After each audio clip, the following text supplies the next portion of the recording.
આજે આપણે બનાવીશું ફરાળી ગોટા।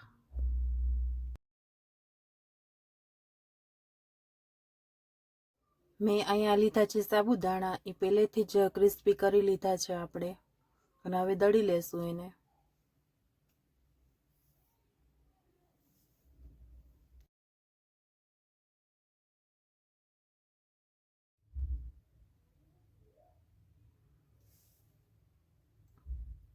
આવી રીતે કરકરો લોટ કરી લેવાનો છે સાબુદાણાનો।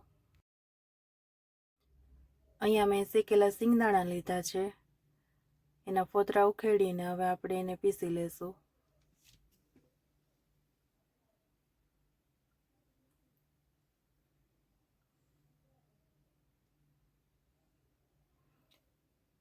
આટલો ઝીણો આપણે ભૂકો કરવાનો છે।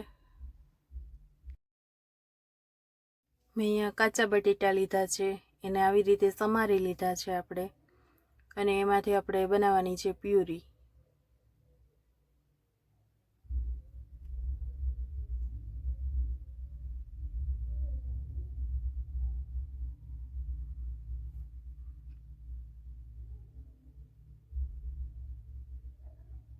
તો આપણે જોઈ લઈએ કે આપણી પ્યુરી તૈયાર થઈ ગઈ છે। સિંગદાણાનો ભૂકો, આદુ મરચો અને મીઠો લીમડો, કોથમરી, જીરો પાવડર, મરી પાવડર, સંચર, ખાંડ દળેલી અને લીંબુ,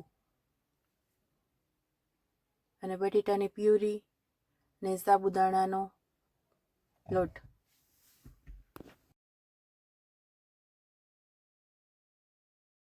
આપણે લીધો છે સાબુદાણાનો પહેલા લોટ લીધો છે, એમાં બટેટાની પ્યુરી આપણે મિક્સ કરી લેવાની છે।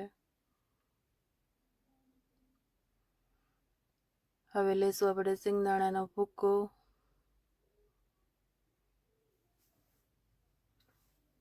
હવે લેશું આપણે કોથમરી, અને હવે લેશું આપણે મરચું, આદુ અને મીઠો લીમડો। હવે લેશું આપણે જીરું પાવડર, હવે આપણે લેશું મરી પાવડર, હવે લેશું આપણે લીંબુનો રસ, હવે લેશું આપણે હંચર, હવે લેશું આપણે ખાંડનો પાવડર,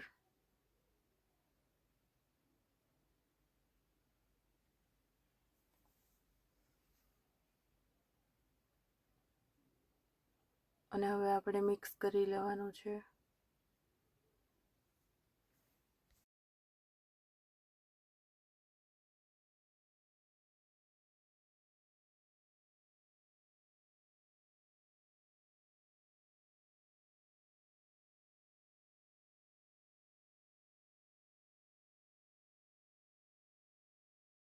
મેં અહીંયા પાણીનો ઉપયોગ નથી કર્યો, જે બટેટાની પ્યુરી છે એમાંથી પાણી જેટલું છૂટ્યું હતું એમાંથી જ લોટ આપણો સરસ તૈયાર થઈ ગયો છે।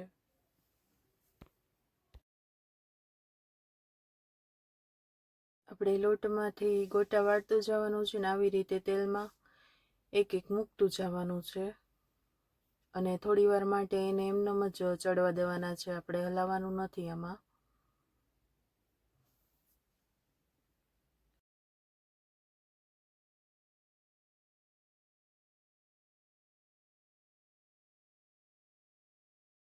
આપણા ફરાળી ગોટાને 4 થી 5 મિનિટનો સમય લાગે છે ચડવા માટે, અને ધીમે ગેસે ચડવા દેવાના છે, અને આવી રીતે આપણા ફરાળી ગોટા તૈયાર થઈ જાય છે। મેં ગોળ ને આંબલીની ચટણી બનાવી છે ફરાળી ગોટા હારે ખાવા માટે, બહુ સરસ ટેસ્ટમાં આવે છે।